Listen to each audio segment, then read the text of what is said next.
Hi everybody, it's Yishan here. Today I'm with my good friend Bailey. Today we're actually bringing you guys his first place box tournament winning Zoodiac deck profile. Now this was a Phantom Rage box tournament, right Bailey? Yes, that is correct. Phantom Rage cards are allowed. And so you used Zoodiac with a special new card, AA-Zeus, right? Yes, that is correct. And you actually managed to go 7-0. Is that also right? That's what I heard? Yes, that is correct. And you won first place. Yes. So, I guess my first question before we get into the profile is how was Zeus? How much of a difference does he make, you think? Zeus makes a very big difference. This card is crazy. You could normal summon any zoo. You go into Borbo, you attack directly, and you just slap a bunch of materials and then make Zeus, and all of a sudden, you Torrential Tribute, Heavy Storm the entire board. And then you can do it again. Without this card, I would have lost so many duels. All right, well, let's get into the deck profile. I think we've sold you guys on Zeus already. So if you want to just get us started from the top here, I see we have some Zoodiac monsters up here. All right, so we play 3 Ram. We play 1 Rapier, 3 Thoroughblade, and 3 Whiptails. Okay, which one would you say is the best Zoodiac? The best Zoodiac?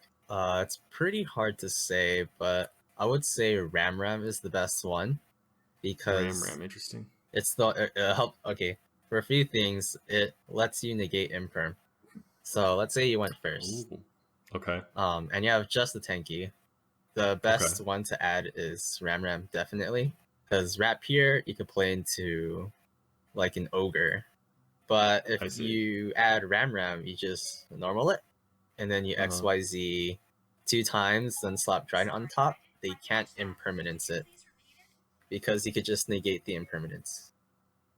I see. And also, its floating effect really makes it super easy to get out Megaclops, and it lets you continue your plays very easily just by popping it with Trident or even ramming it into an opponent's monster. I see. Okay, so that's interesting to know. We'll get to the spicy spells later, I promise. But let's go through these more standard spells, if you will. All right. So for the standard Zoodiac spells, we play 3 Zoodiac Formation Tenki, 1 Zoodiac Barrage. It has a very important second effect that some people miss.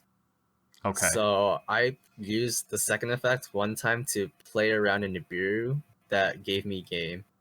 So basically, I summoned Chakanine, which special summons, right? To prevent me from having to go into another XYZ monster before Chakanine, I used Barrage effect, special summon from deck, and then it has a graveyard effect that lets you attach itself to a Zoodiac monster. So I basically just did that, and then I detached the Barrage to special summon for a game instead of detaching the monster I normal summoned. I see, to keep some extra attack points on your Zoodiac. That was, I see, and that was very reduces special summon and reduces a number of special summons. Basically, it kept me at 4 summons. I see. Okay, that's a pretty cool story. Okay. And then I guess we have a Monster Reborn here. It's just an extender. Other than that, you can use it to like Monster Reborn, like a Red Eyes Dragoon your opponent made. That's really useful because Zeus is a very easy out to Dragoon. You normal any Zoodiac, you XYZ into Borbo, you attack directly, and you XYZ 2 more times and then into Zeus. And then you're going to use its effect, they're going to negate it, you just use it again. It's not once per turn. Pretty good. Okay. We have Call by the Grave, just to stop like the stuff I said earlier, like Ghost Ogre. Just play safe if you're playing Zoodiac and you don't have an extender.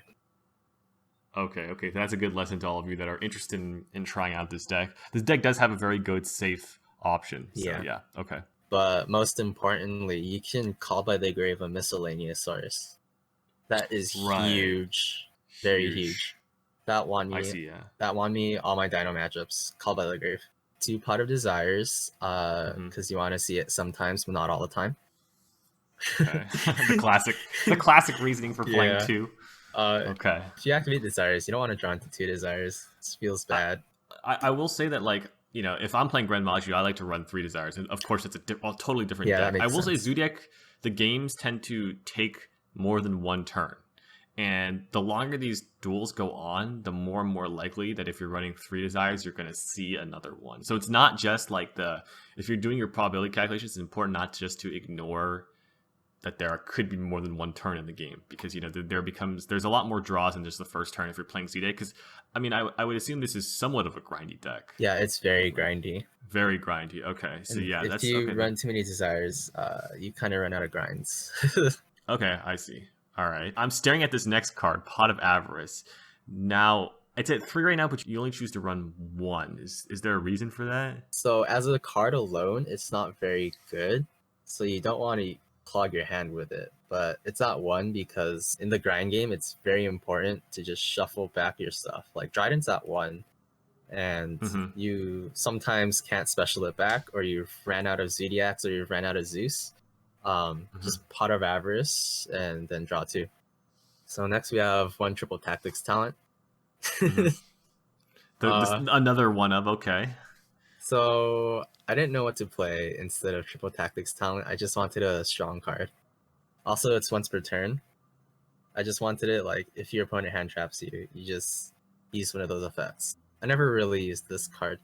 I'm looking at this next card, and it's not like the most surprising card in the world, but it's kind of interesting that you chose to play 3 of it.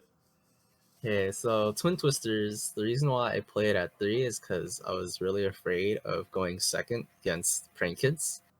Like they could set up a set Pandemonium, and they could probably set other cards. Now, why is Twin Twisters better than something like, say, Lightning Storm against Prank Kids? So the reason why Twin Twisters is better is because you can use it in draw phase or standby phase. The fusion and the trap. Those could only be used in the main phase. So if you Lightning Storm, you're just gonna chain it and get Butler anyway.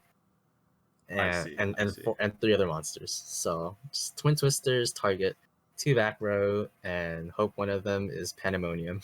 So I was also thinking about the other utility of Twin Twisters. You could actually use this to target stuff that are equipped to Warlord Savage Dragon. If you manage to still have 6 cards in your hand after they've comboed you, or even 5, you can try to bait out the negates and then Twin Twister. And then you can normal summon, make an XYZ, and attack and make Zeus. Right, yes, because this deck, once all the negates are gone, it's really, really easy to just wipe their whole field. Yeah, no matter how big the monsters are. I see. And you can even set it up with 2 wipes because you can make a bunch of materials. Yeah. So, next card. This card is another Zoodiac card. Yeah, so I run this for the same reason I run Avarice, except it's like semi-searchable in terms of like being able to clean up your graveyard and draw 1. Right, it's got this almost the exact same effect as Pot of Avarice, except it only shuffles back Zoodiacs. Yes, and but it only draws 1 card too. It only draws 1 card too. But this one can be sent by Rapier, which is sort of the nice thing about this, right? Yeah, it can be sent by Rapier, and if you draw it, it's not a brick. You just set it, and then when your opponent attacks, you activate it and attach a Whiptail. We have 1 Imperial Order because this card just auto-won me so many games. Yes, this card does seem very... I mean, even though you run a lot of spells, I guess you're saying as long as you can go first, you can use all your spells, and then Imperial Order. Yeah. If you were going second, do you side this card out, or do you keep it in? It depends on the matchup. If it's a slow deck, I'll keep it in. Okay. But if it's like Dragon Link, I have to take it out. I see. There's no time for me to activate it. Dragon Link, I also take out the grind cards because you're not going to have enough time to use them. So like the grind cards, like Pot of Avarice is one of them? Yeah, and Zoodiac combo. So you take a Zoodiac combo too, that's very interesting. You're not trying to grind with them. So next we have the hand trap section, and then we have another surprise at the end. But okay, we can go through these hand traps first. So we play the 3 Ash Blossom. I know people say this card is weak right now. You'd rather play Ogre or Droll or like even Gamma because those are much, much stronger. Gamma especially. Okay. But I played Ash because I was thinking what I was really afraid of was dinosaurs because Zoodiac has a historically hard matchup against them. And Ash Blossom can negate the Missile Engrave. Very important. Very important. Yeah, I have played against dinosaurs a few times. That card seems like the best card in the deck whenever I play against the deck. You ash the missile, and life gets hard for them. Next, we have Phantasme. I think this card is good this format because every deck links except for Zoodiac. You just Mhm. special it and draw 2. The reason why I wanted to play this card was it draws the next card. Nibiru. This card, I don't really know if this card is that good. It's really good against Zoodiacs, pretty good against Prank Kids, and it does next to nothing against dinosaurs. Because of Miscellaneousaurus. Yeah. Right. So, Yeah. this card isn't very as good as people are making it out to be. I see. Yeah, it can be polarizing against certain decks. That's why I'm playing it. Mhm. Against Dragon Link, if they have a bad hand, it's good against them. But if they have like a decent hand, Nibiru, it lets them triple tactics talent you, or they're just going to go Haki Fibrax combo anyway. So sometimes if this is like the only hand trap, I'll wait for Herald to come out and I'll just nib there just to get rid of the Herald, because if I nib earlier and they have a good enough hand, they're just gonna make Herald, Savage, and yeah, full combo. I see. So I guess you're figuring that interesting. You're figuring at least I can take away one negate. Yeah, at least I can take away On my one negate turn. and still have like 4 or 5 cards. Okay, that's a very interesting. I never thought about using Nibiru like that. That's a very interesting way to Yeah. use it. If No, if you think they're gonna just combo you anyway. Now I know you said you were using this against Prank Kids. I know that Prank Kids is getting a lot of support in Phantom Rage. Where would you Nibiru a Prank Kids player? Is there any points you're looking for? Because that's a new deck, and I'm sure a lot of people would like to know when's a good time to Nibiru that deck. Me included. I would like to know as well. it really depends on your hands. If you have a bad hand, nib there. If you have a good hand, then you can We nib try later. to wait it out. I Yeah. see what you're saying. I see. Because if you have a bad hand, you need this nib to shut them down completely. Yeah. If you have a good hand, then you can Play through if they actually drew extenders, you can probably play through it. And then next we have triple Impermanence. I like this card more than Valor because it doesn't play into triple tactics talent. And also you can imperm a Trident if it doesn't have Ram. Very important. And now I think people have been staring at this last card for a while.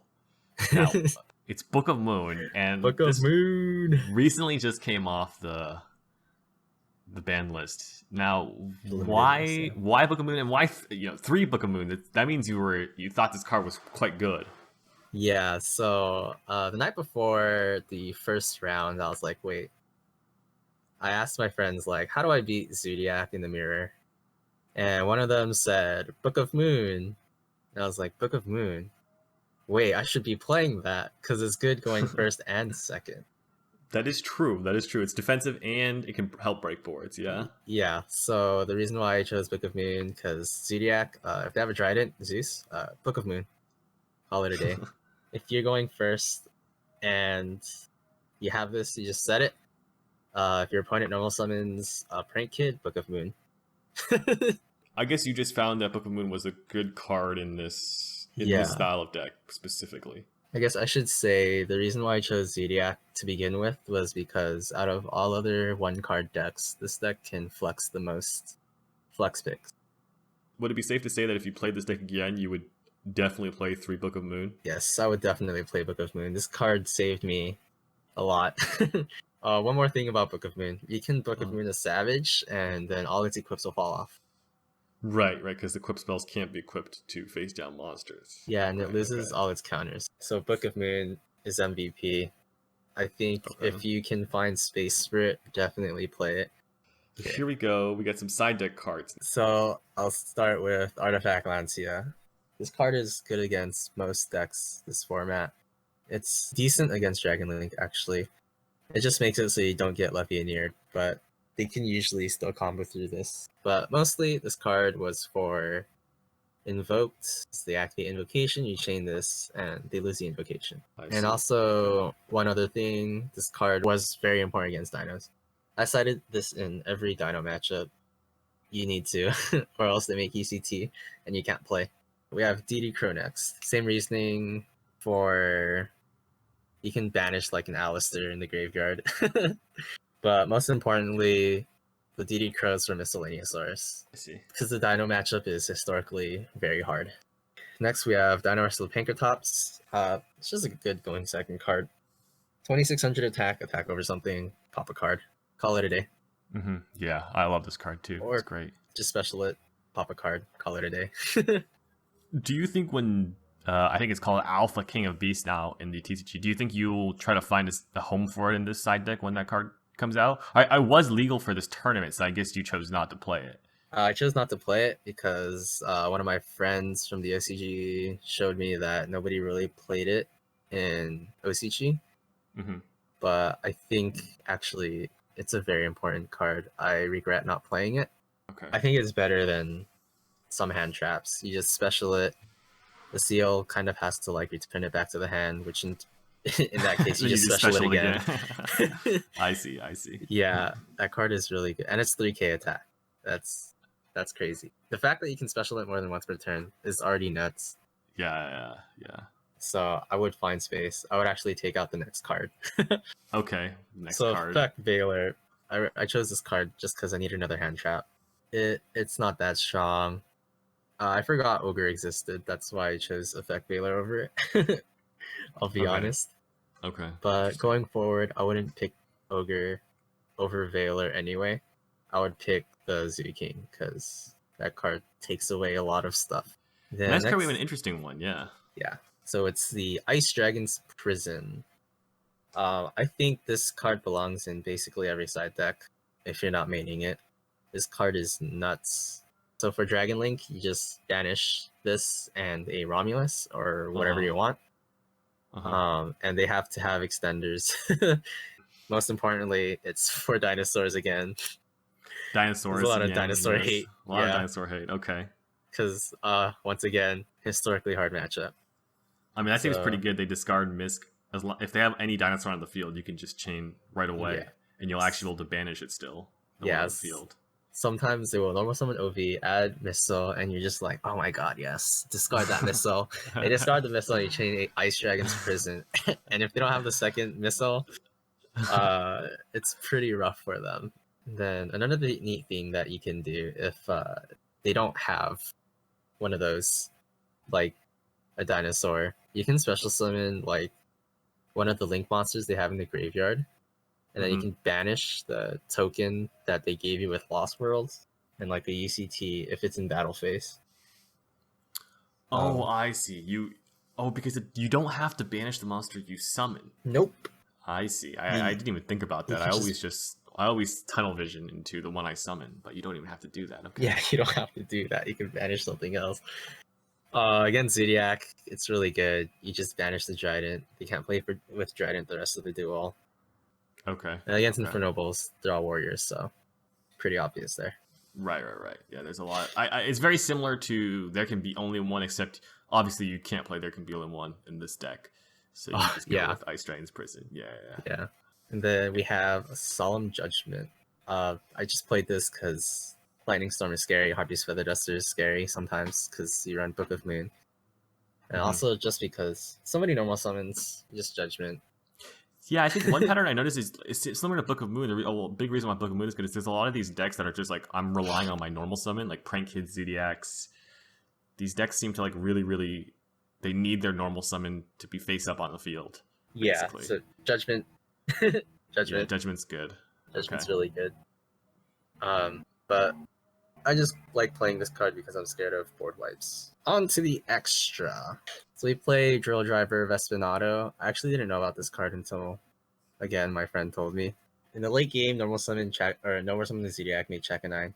Special summon the Zoodiac back, and then you just make this. And it'll be at least an extra 2,500. That's just good. Then it has an effect. So basically, you can summon this by using a rank 4 XYZ as material. And then if it attacks, it does piercing. So that's come up against somebody who is just setting hand traps. That happened once. And then the other effect, it gets popped. You just special summon a level 5 or lower monster in the graveyard. So like another Zoodiac. An easy summon a bull monster with 2,500 attack that floats. 2 Zeus because I didn't think I'd ever need the third one. I never needed the third one anyway. Hey, that saved some money for our wallets. This card's secret. That's good. This card's broken. So we play Right. 2 Borbo. We don't play just 1 because I realize how important it is to attack with a Zoodiac to get out Zeus. Right, because this one, if you guys didn't know, it can attack directly. Very important. 2 Borbos for the 2 Zeuses. Mm-hmm. Then Chakanine, most important one after Trident, I guess. Mm-hmm. This card is what lets you grind a bit better. Lets you special summon the Zoodiac from your graveyard. And then after that, if you want, you could make like a Mega Clops. It's just a free special summon. But Chakanine, best card, special summon for free. Okay. Or second best. Trident's the best one. Just, it's a quick effect pop during either player's turn. Right. That about sums up Trident. So free Raigeki break. Then we have Hammer Kong. I would say this is the least important one. Mm-hmm. So I just use it as material. We have Tiger Mortar. This card is just to attach for extra damage.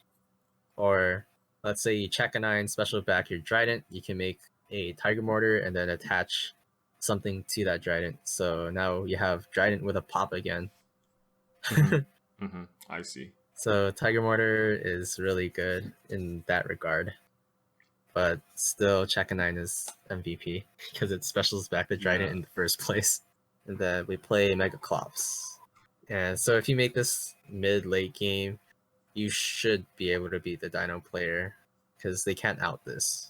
So you can make this special back check a 9, attach the thing as material, and you can use check a 9's effect to special summon something else from your graveyard. Or you can just make another Trident with material. One thing you have to watch out for, though, is that damage your opponent takes gets halved after that. It's good for grinding, what this deck does best. So next, we have Nightmare Phoenix, a card I never made. Mm-hmm. Would you maybe replace this card then? Yeah. So since, like I've been saying throughout this entire deck profile, Dino is a hard matchup historically. Mm-hmm. Take this out, put in Link Kuriboh. It'll make your life so much easier. You can use the token they give you for Link Kuriboh, and then you can Book of Moon their stuff. All right. Well, that's it, huh? We made it through all the cards. I just want to thank you for coming on. I appreciate it. Hopefully, we'll get you on more. Congratulations on your finish.